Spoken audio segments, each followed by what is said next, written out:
Плати до 2000 евра, но од Синдикатот на културата сепак незадоволни поднесоа кривична пријава против министерот за култура и туризам Зоран Љутков, бидејќи сметаат дека не биле доволно платени. Тој пак вели дека зад ваквиот потек стои желба на членовите на синдикатот да бидат привилегирани во однос на сите други вработени во јавниот сектор. Според Љутков, тужбата против него е целосно неоснована, бидејќи вработените во културните установи сакале да имаат поголема минимална плата во однос на онаа која што е според општиот колективен договор во државниот сектор.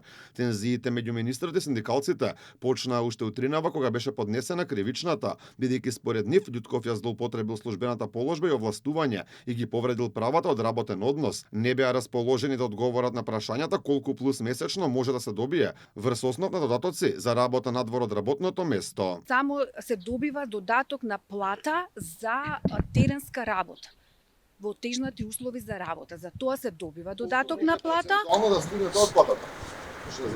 Не знам, тоа зависи од тоа колку дена си работел на терен. Еве, кога сте работеле 15 дена, 20. Па тоа се пресметкува сметководствено.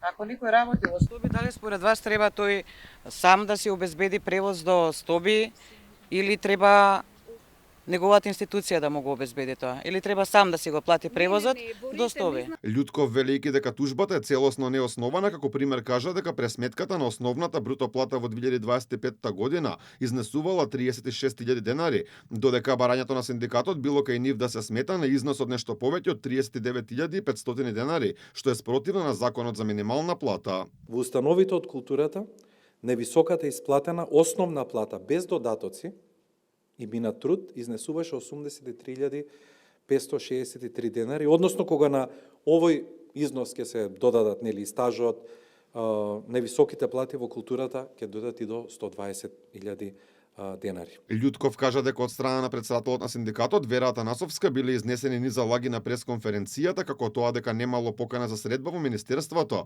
Вели дека од страна на синдикалците било одбиено да се изврши анекс на општиот колективен договор, кој предвидува зголемување на платите.